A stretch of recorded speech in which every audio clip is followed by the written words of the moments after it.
Blessings. This is Raisa Giwala, the Divorce Lama Network.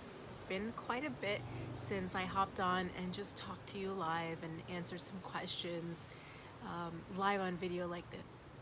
Let me try to get back into doing these lives where I can answer your questions. Assalamu alaikum. Thank you for joining. Let me know who you are, where you're coming from. And hopefully this connection, this Wi-Fi connection is going to be okay.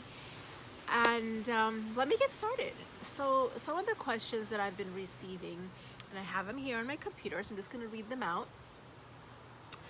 Okay, so the first question says, okay, I don't know if I'll ever be ready to settle down again. My ex and my marriage was so traumatic for me by how I was treated by him and everyone else. Is there, and then the person goes on to ask, does anyone else feel this way? Particularly being hesitant about settling down. I think that's a big one that a lot of women who have gone through marriages that, how should I say, that didn't last in terms of longevity, right? And they're looking to connect again with another person, to have another relationship, right? And so there are levels of hesitation that come along with this. I think the key thing to remember in this question that this person asks, I don't know if I'll ever be ready to settle down. My ex and my marriage was so traumatic for me, and how I was treated by him and everyone else.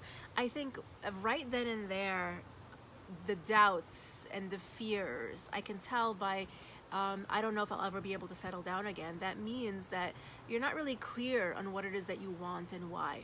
That means that there's a lot of fears, and there's a lot of doubts, and there's a lot of confusion that's going on underneath for you. And it's being based on your past experiences. So what to do in this situation?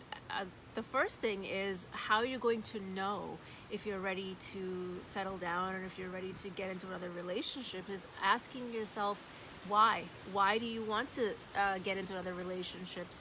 What are you looking to bring? What are you bringing to the table? And understanding, what does marriage mean to you? So many of us have definitions of marriage and relationships that we don't really understand, and we just are going according to a script of what we've seen, whether it's in our families, whether it's in media or movies, you know, Disney, whatever that is, right?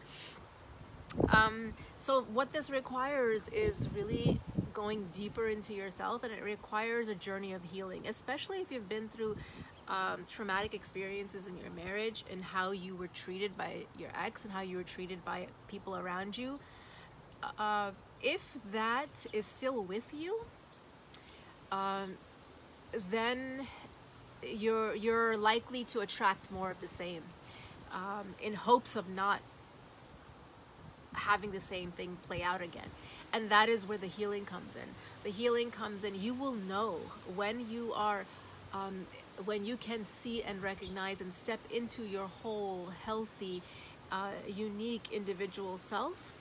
Then you will know, okay, well, I want to embrace someone else. I want someone to add to my life. I want someone to, you know, I'm already happy on my own. I'm already happy with myself. I'm already filled. I'm already whole. I'm already fulfilled. I am not seeking those things in a man or in a relationship. And actually, I'm looking for a partner. I'm looking for someone that I can support and be supported by, right? And so we have to really understand, what does that mean? I'm looking for someone to support and be supported by, because once things, you know, the honeymoon phase is over, you're settling into life, real life, then when struggles come, you are going to be triggered. You are going to wounds and hurts and pains. So I think that's something to be mindful for. So if you haven't, get the help that you need to find out what your fears are, find out what your doubts are, find out what your insecurities are, find out, like, know what are the things that hurt you, and those pains that are within you, you don't want to take them to the next relationship, because it's just going to play out as a pattern with another person, right? So that's what I would say to the first question. And the second question is very similar to the first one, and I think it's kind of like a theme here, that asks, when you find someone, again, potentially for marriage, especially if your ex or your in-laws had been mentally or physically abusive towards you, did you feel uneasy, even if there wasn't anything wrong with the new potential guy? Again, this is very similar to trauma and abuse, or being in situations where you were mentally and physically harmed, and that happened. Find out why it happened, right? And what do I mean why? You don't need to go and find out why those things happened from the other person's perspective. I mean, nobody deserves that type of treatment, right? So it's not about that. It's about what within you contributed to the dynamic that allowed you to accept and tolerate it. And this is not a conscious thing. We don't accept and tolerate oppression or abuse or injustice. We don't do it consciously. We do it because we don't recognize that's what it is, because it's been so subconsciously programmed, and those patterns have been with us since childhood, right? So we can't recognize whether it's love or whether it's harm, right? We don't recognize what does real love mean, right? Many of us had that confused with control, with manipulation, with attachment. So that's what I meant when I said earlier, understanding your definition of love and relationships and marriage. What does that mean? And this feeling of uneasiness is because, again, you're carrying your past with you, and that's replaying out for you because you haven't healed from that. And so finding out, going on this journey within yourself of finding out, at what point did I start recognizing that? And at what point did I start recognizing that, what were the things that were allowing people to treat me in this way? And what role did I have in it? Did I have a role in it? Where is my responsibility there? How do I know that when I show up in a relationship, if I haven't done that inner work within myself, if I haven't gone on that journey with myself, how do I know I'm not going to repeat those same patterns just with another person, right? Because there's two people in a relationship. And even if you believe that, you were perfect and the other person, all the faults lied with the other person, it doesn't work that way, right? Because what we accept, what we tolerate, what we don't have boundaries with, and what we don't speak up with in our voice in a, respectful, kind, compassionate way, we contribute to that. And we have to take ownership of that. Until that happens, we can never move or shift out of the person who allowed that type of behavior or abuse or injustice to happen with us. So I think that's number one. Those are all red flags, and that will happen again. That will get attracted again if you haven't shifted as a person. And when you do shift as a person individually, healing from your wounds and your patterns that allowed that, you'll be able to sniff that from a mile away, and those people won't be attracted to you. The ones who all they know is how to control, all they know is how to manipulate, all they know is, narcissistic qualities or traits that look good on the outside, but then when you start to really, be with them, they show you a different side to them, right? That those people they will be able to tell from far away, nah, I don't mess with this girl, right? Like there are, you have to admit that the types and the levels of injustice and abuse and oppression, it happens differently to different people, right? Because of what we internalize, what we accept, and what we allow based on how we see ourselves, how we value ourselves, what's our self-worth like, what's our confidence like, where is it coming from? Is it coming from external or is it coming from internal? And then the person asks, even if there isn't anything wrong with this new potential guy. So you won't be able to see the things that are wrong with him. If you are not able to see, if you're not able to catch those red flags, okay? And you'll be able to very easily also sniff out people who are performing.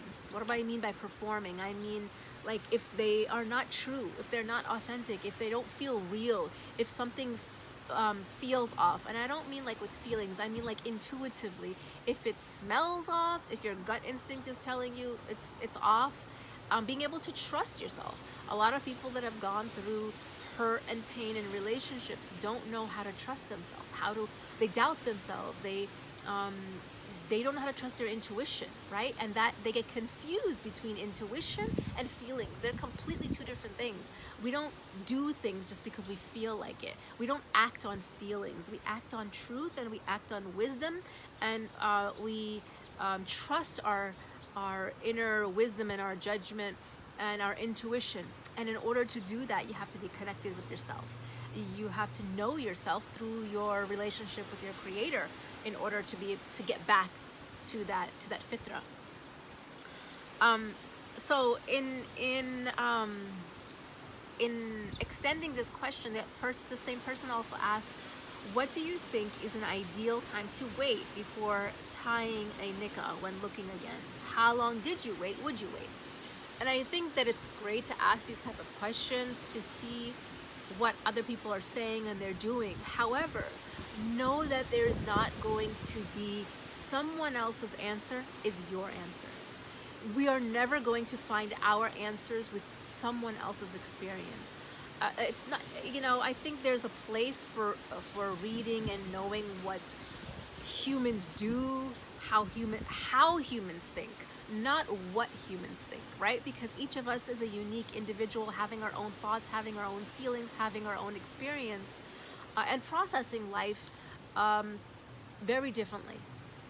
So I would say is go back to what I just explained. You will know when the right time is, when you are ready to explore, when you're ready to connect to someone authentically, openly, vulnerably, right? Where you're not guarded and you're not closed off from your previous hurts and pains and traumas that you know of and that you don't know of that are going to be triggered in intimate relationships.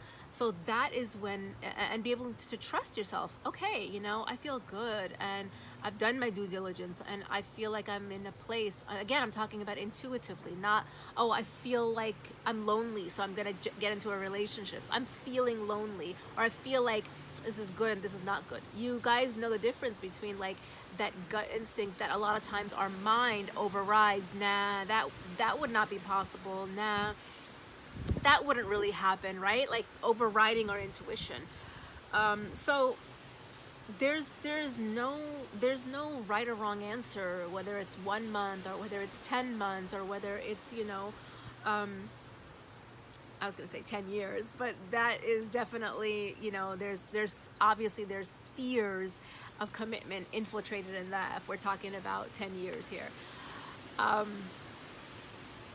You get my drift. So that's my message for today in answering those questions about how do you know you're ready. And there's so many of us here in this group that want to put our past behind us and want to put that pain and that trauma behind us, but you're not going to be able to do that, and you are going to carry it into your new relationships. You're even displaying it right now in your life. You're just not seeing it because these are trauma patterns that are just playing out that are subconscious. You won't be able to see it until you go internally and do that work. And if you'd like to do that work, let me know. That's the work that I do with my sisters in my mastermind program, one-to-one, in many different ways. And if you have any other questions, post them here in the comments. And if you're watching this, live, let me know what your takeaways are. Or if you're watching this on replay, let me know what your takeaways were. If this was helpful for you, what perhaps wasn't, and what do you want to explore next? Like, where are these questions going to lead you next? Let me know. I can't wait to hear from you, and I'm looking forward to chatting with you guys again soon. Peace and blessings.